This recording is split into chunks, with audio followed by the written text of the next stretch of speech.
നമസ്കാരം കുട്ടികളെ, നിങ്ങൾ എല്ലാവരും പുതിയ യൂണിറ്റ് പഠിക്കാൻ തയ്യാറാണോ? യൂണിറ്റ് 5 മധുരം.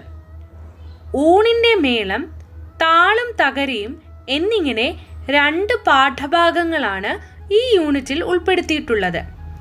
ആഹാരത്തിലെ വ്യത്യസ്തമായ രുചികളും നമ്മുടെ നാടൻ ഭക്ഷണത്തെക്കുറിച്ചും നമ്മുടെ കാർഷിക സംസ്കാരത്തെയും പരിചയപ്പെടുത്തുന്നതാണ് മധുരം എന്ന ഈ യൂണിറ്റ്.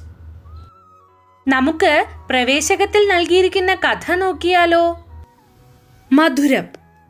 മഹാപണ്ഡിതനായിരുന്നു വരരുചി.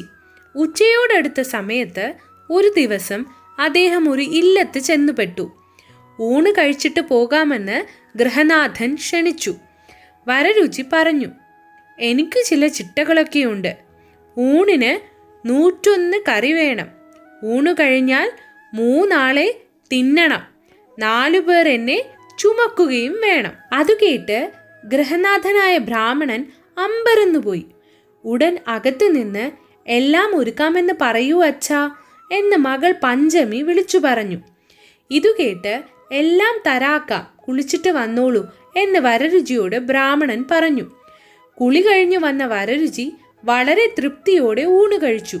പിന്നീട് വരരുചി പഞ്ചമിയെ തന്നെ വിവാഹം കഴിക്കുകയും ചെയ്തു.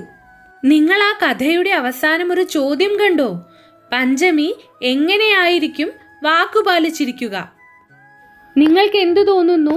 എങ്ങനെയായിരിക്കാം വാക്കുപാലിച്ചിട്ടുണ്ടാവുക? ബ്രാഹ്മണനോട് വരരുചി എന്താണ് പറഞ്ഞത്? ഊണിന് 101 കറി വേണം. ഊണ് കഴിഞ്ഞാൽ 3 ആളെ തിന്നണം. 4 പേർ എന്നെ ചുമക്കുകയും വേണം. എങ്ങനെ സാധിച്ചിട്ടുണ്ടാകും?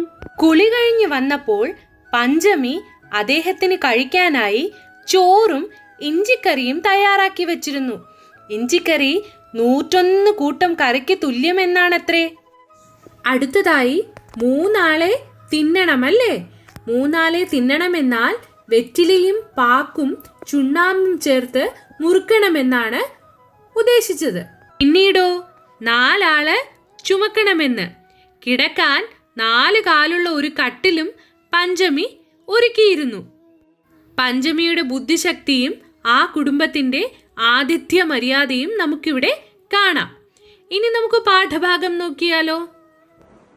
കുഞ്ചൻ നമ്പ്യാരുടെ രുക്മിണി സ്വയംവരം തുള്ളലിൽ സദ്യയെക്കുറിച്ച് വിവരിക്കുന്നതാണ് ഊണിൻ്റെ മേളം എന്ന പാഠഭാഗം. കൊതിയൂറുന്ന വിഭവങ്ങളുടെ ഘോഷയാത്രയാണ് ഈ പാഠഭാഗം. ടീച്ചർ ചൊല്ലുമ്പോൾ നിങ്ങൾ എല്ലാവരും ശ്രദ്ധിച്ചിരിക്കണം. ഊണിൻ്റെ മേളം. കുറിയരി വച്ചു വെളുത്തൊരു ചോറും കറികളുമാശു വിളമ്പി നിരന്നു. അറുനെയ് ശർക്കര നേന്ത്രപ്പഴവും ചെറുപപ്പടമൊരു 10-200. ആനച്ചുവടൻ പപ്പടമൊരു വക തേനും നല്ലൊരു പഞ്ചാരപ്പൊടി. ചേനക്കറി ചില പച്ചടി കിച്ചടി പാനകമൊരു വക നാരങ്ങാക്കറി. മാങ്ങാപ്പച്ചടി ഇഞ്ചിപ്പച്ചടി ചേന വറുത്തും പയറു വറുത്തും. ചക്കപ്രഥമനടപ്രഥമൻ വിധമൊക്കെ പറവാൻ നേരം പോരാ. വിഭവസമൃദ്ധമായ സദ്യയിലേക്ക് ആൾക്കാരെ കൂട്ടിക്കൊണ്ടുപോകുന്ന പാഠമാണ് ഊണിൻ്റെ മേളം. നമുക്ക് വരികളുടെ അർത്ഥം നോക്കിയാലോ? കുറിയരി വച്ചു വെളുത്തൊരു ചോറും കറികളുമാശു വിളമ്പി നിരന്നു. എന്താണ്? വെളുത്തു കുറുകിയ ചോറും രുചികരമായ കറികളും വിളമ്പി സദ്യ തയ്യാറാവുകയാണ്. അറുനെയ് ശർക്കര നേന്ത്രപ്പഴവും ചെറുപപ്പടമൊരു 10-200. എന്താണ്? ചോറിലേക്ക് നെയ്യൊഴിച്ച് ശർക്കര വരട്ടിയും പപ്പടകവും വിളമ്പി ഊണ് ഒരുങ്ങിയല്ലേ? ആനച്ചുവടൻ പപ്പടമൊരു വക തേനും നല്ലൊരു പഞ്ചാരപ്പൊടി. എന്താണ്? ഇനി പറയുന്നത് സദ്യയിൽ വിളമ്പിയ വിഭവങ്ങളുടെ കാര്യമാണ് പറയുന്നത്. ആനയുടെ കാൽപാദത്തോളം വലിപ്പമുള്ള പപ്പടവും മധുരത്തിനായിട്ട് തേനും പഞ്ചസാരയും വിളമ്പി. ചേനക്കറി ചില പച്ചടി കിച്ചടി പാനകമൊരു വക നാരങ്ങാക്കറി. ചേനക്കറിയോടൊപ്പം പച്ചടിയും കിച്ചടിയും ശർക്കരയും ചുക്കും ചേർത്ത പാനകവെള്ളവും പിന്നെ നാരങ്ങാക്കറിയും വിളമ്പി. മാങ്ങാപ്പച്ചടി ഇഞ്ചിപ്പച്ചടി, ചേന വറുത്തും പയറു വറുത്തും.